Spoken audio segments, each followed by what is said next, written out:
Hello, मैं doctor Hemendra Arora, assistant professor government MS college Bikaner, BA second year के विद्यार्थियों के लिए पेपर सेकंड में टॉपिक है भारत में जनसंख्या नीति या पॉपुलेशन पॉलिसी इन इंडिया। उसमें आज हम टॉपिक डिस्कस करते हैं कि भारत में जनसंख्या से संबंधित क्या क्या समस्याएं हैं। पहले तो जैसा आप जानते हैं कि पॉपुलेशन किसी देश की जो है होना पॉजिटिव भी है और नेगेटिव भी है। एक ऑप्टिमम पॉपुलेशन जो है वो सही सॉल्यूशन है। अगर हम देखें तो आज के स्थिति में एक्सेसिव पॉपुलेशन से आर्थिक विकास में बाधा आती है, इकोनॉमिक डेवलपमेंट हैम्पर होता है और देश में अनुकूलतम मानव संसाधन आर्थिक विकास को गति प्रदान करते हैं।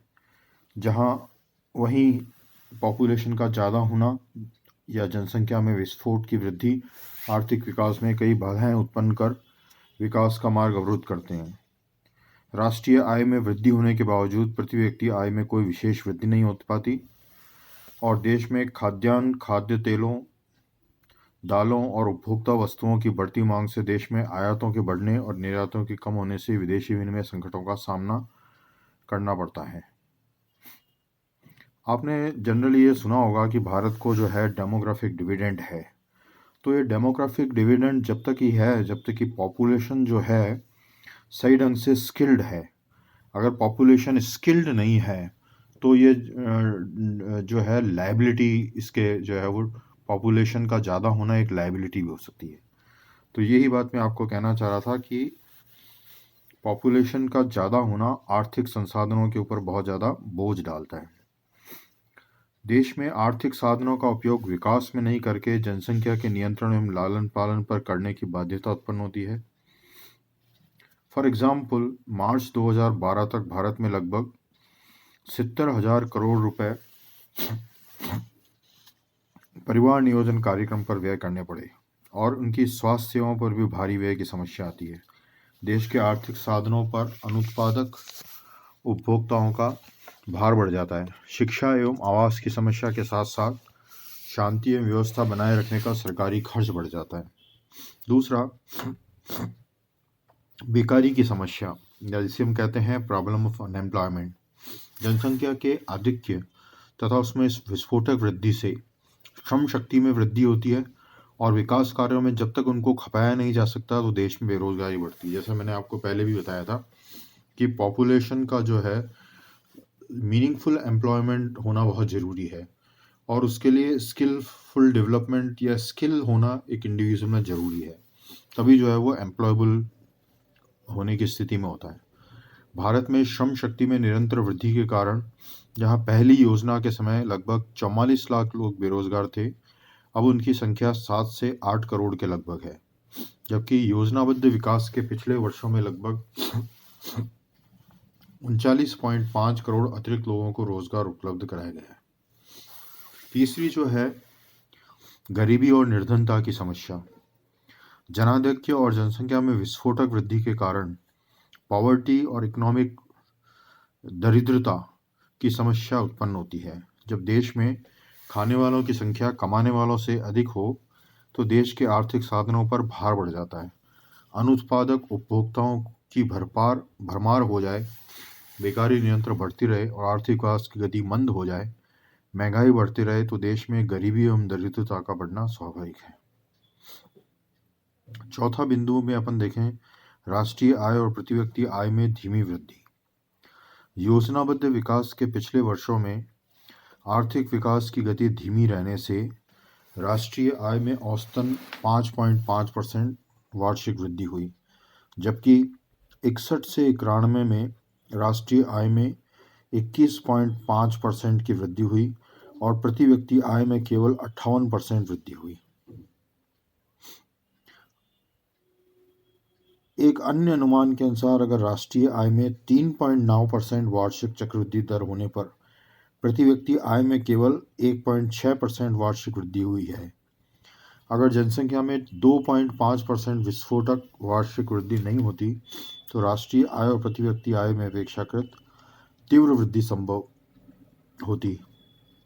पांचवा पॉइंट जो है वो है खाद्यान्न एवं आवश्यक वस्तुओं की समस्या। जनसंख्या में विस्फोटक वृद्धि के कारण देश में खाद्यान्नों एवं आवश्यक वस्तुओं के उत्पादन में वृद्धि के बावजूद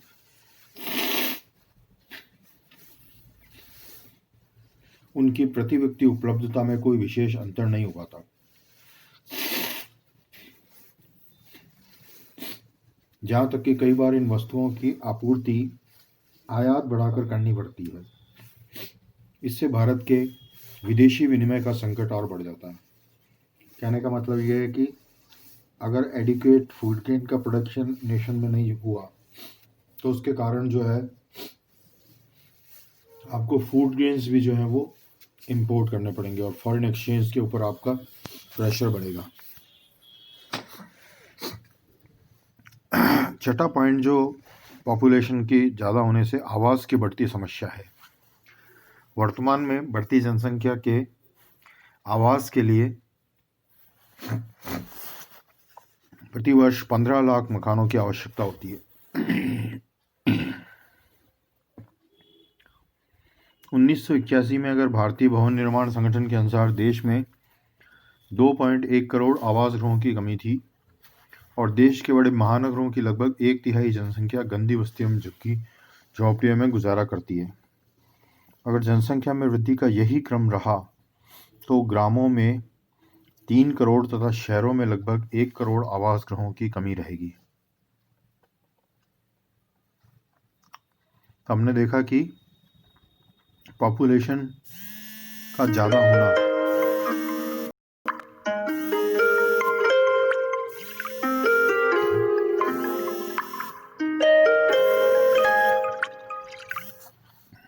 हमने ये देखा कि पॉपुलेशन का ज़्यादा होना एक प्रॉब्लम ऑफ हाउसिंग को जनरेट करता है।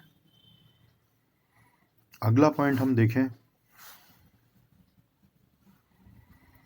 वो ये है कि अनुत्पादक उपभोक्ताओं का बढ़ता भार। देश में बढ़ती जनसंख्या के कारण अनुत्पादक उपभोक्ताओं का भार बढ़ता है। आठवां, शिक्षा एवं स्वास्थ्य सेवाओं के बढ़ते भार की समस्या। जनसंख्या में विस्फोटक वृद्धि के कारण देश में शिक्षा एवं स्वास्थ्य सेवाओं का भार भी निरंतर बढ़ता जा रहा है। हेल्थ केयर के ऊपर जो है वो नेगेटिव इम्पैक्ट पड़ता है। हेल्थ केयर के ऊपर आपके एक्सपेंसेस बढ़ जाते हैं। अगर हम बच्चों की शिक्षा 6 से 14 उम्र पर प्रति बच्चा शिक्षा व्यय न्यूनतम 200 रुपये वार्षिक माने तो 1991 में लगभग 22 करोड़ बच्चों पर प्रतिवर्ष 4400 करोड़ रुपए चाहिए थे और अगर उच्च शिक्षा की सोचे तो व्यय और बढ़ जाएगा। पूंजी निर्माण में बाधा की समस्या आती है। जनाधिक्य उसमें विस्फोटक वृद्धि से अर्थव्यवस्था में भार बढ़ता है, सेविंग्स घटती है, विकास की गति धीमी हो जाती है, मानव शक्ति की पर्याप्त पूर्ति में मशीनों एवं स्वचालित यंत्रों के प्रयोग में बाधा उत्पन्न आती है और लोगों की गरीबी, बेरोजगारी एवं आय के निम्न स्तर के कारण पूंजी निर्माण वृद्धि में बाधा उत्पन्न होती है। कहने का मतलब ये है कि अगर सेविंग्स घटेगी तो it is quite obvious that the rate of growth will go down और उससे पूंजी निर्माण देश में नहीं होगा और पूंजी निर्माण नहीं होने से आर्थिक विकास की गति धीमी रहेगी। अगला पॉइंट यह है विदेशी विनिमय संकट को बढ़ावा, जिसको हमने पहले भी डिस्कस किया है कि देश में बढ़ती जनसंख्या की समस्या के कारण खाद्यान्नों के आयात, खाद्य तेलों के आयात, विकास के लिए विदेशों से ऋण, सहायता और अनुदान, स्वास्थ्य सेवाओं के बड़े पैमाने पर उपकरणों एवं दवाओं के आयात आदि से जहां विदेशी विनिमय संकट आता है वहां दूसरी और वस्तुओं की उपभोग पूर्ति बढ़ाने से निर्यात बढ़ नहीं पाते हैं, अतः विदेशी विनिमय संकट और अधिक बढ़ जाता है। कहने का मतलब यह है कि अगर हमारे देश में हम फूड ग्रेन्स वगैरह का बेसिक एमिनिटीज़, बेसिक जो खाद्य पदार्थ हैं अगर हम इंपोर्ट करते हैं और उस तुलना में अगर हमारे एक्सपोर्ट्स नहीं बढ़ते हैं तो एक जो है वो फॉरेन एक्सचेंज रिलेटेड जो है क्राइसिस जनरेट होता है। अगला पॉइंट है नगरीकरण की समस्याएं। जनसंख्या की तीव्र वृद्धि से देश में पर बढ़ते भार के कारण भूमिहीनों, कृषि श्रमिकों और ग्रामीण जनसंख्याओं को शहरों की ओर धकेलने से नगरीकरण की समस्या उत्पन्न होती है।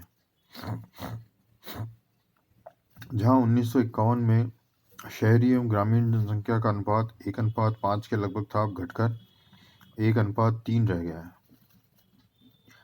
और 1951 में नगरों की संख्या 3000 के लगभग थी, अब यह बढ़कर के जो है वो 5200 के लगभग हो गई है। अगला पॉइंट यह है कि प्रॉब्लम ऑफ इलिटरेसी भी बढ़ती है। जनाधिक्य के कारण चाहते हुए भी सरकार न तो शिक्षा के लिए बहुत अधिक व्यय कर सकती है और न ही गरीबों को अनिवार्य शिक्षा के लिए बाध्य कर सकती है, अतः निरक्षरता बनी हुई रहेगी।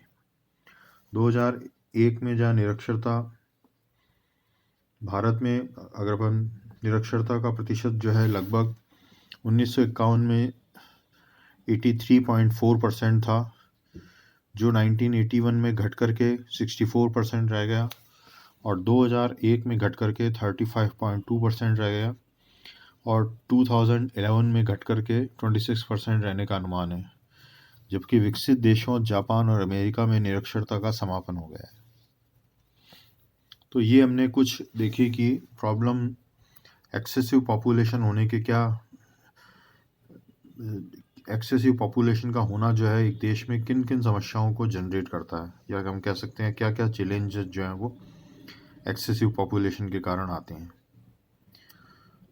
ठीक है, आज हम यहीं तक करते हैं। Thank you.